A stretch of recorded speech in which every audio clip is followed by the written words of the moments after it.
Le 12 juillet 2016, le fondateur de la célèbre firme Tesla, Elon Musk, annonçait la création de la société Neuralink, dont la mission est de concevoir des implants cérébraux permettant d'augmenter les capacités cognitives de l'être humain.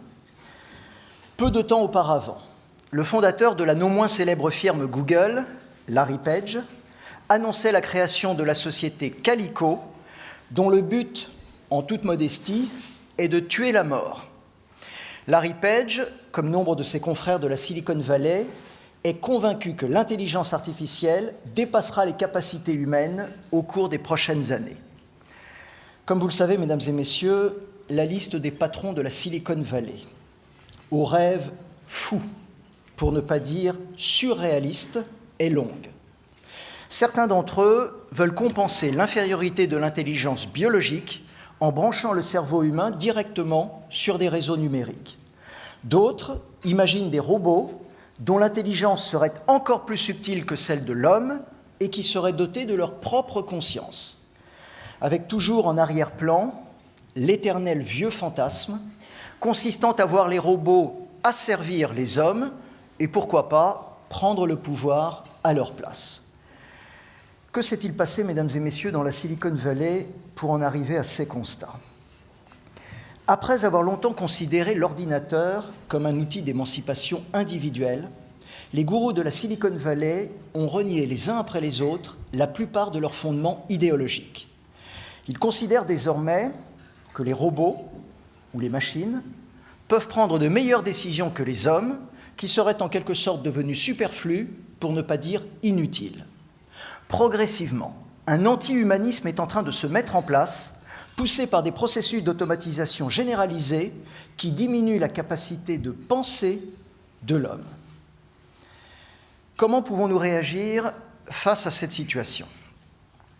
Avant toute chose, il nous semble très important de cesser de nous faire peur et de véhiculer des messages anxiogènes.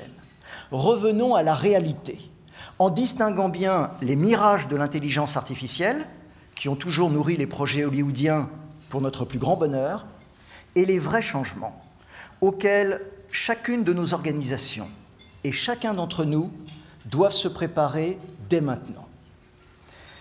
Tout d'abord, rappelons les bienfaits de l'intelligence artificielle.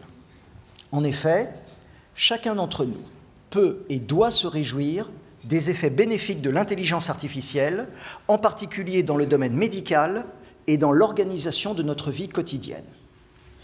Les voitures autonomes qui diminueront le nombre de blessés et de morts sur les routes. Les robots docteurs qui établiront des diagnostics plus fiables et plus précis pour chacune de nos maladies. Les outils qui permettront des traitements thérapeutiques plus efficaces et plus rapides constituent de grands progrès au service de l'humanité.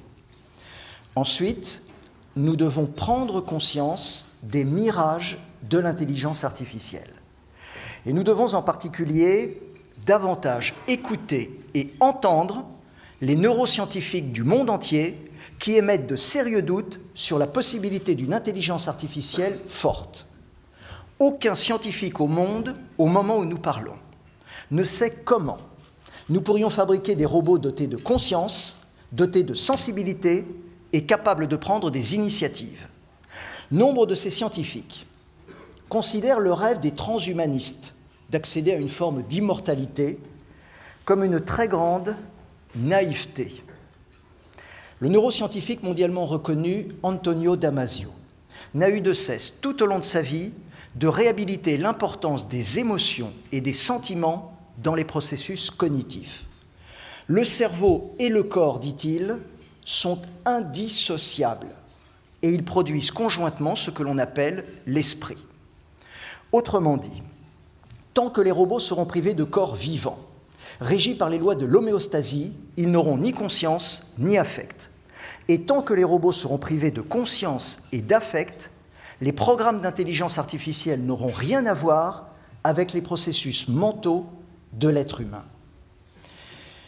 En réalité, mesdames et messieurs, n'en déplaise aux magnifiques présentations marketing de la Silicon Valley, dont nous devons rappeler qu'elles sont d'abord et avant tout destinées à faire rêver les investisseurs financiers, Le modèle qui se dessine sous nos yeux n'est pas celui d'une domination de l'intelligence artificielle, et encore moins celui du remplacement de l'homme par la machine.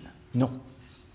Le modèle qui se dessine sous nos yeux est tout simplement celui d'une nouvelle forme de coopération entre l'homme et la machine que nous devons inventer.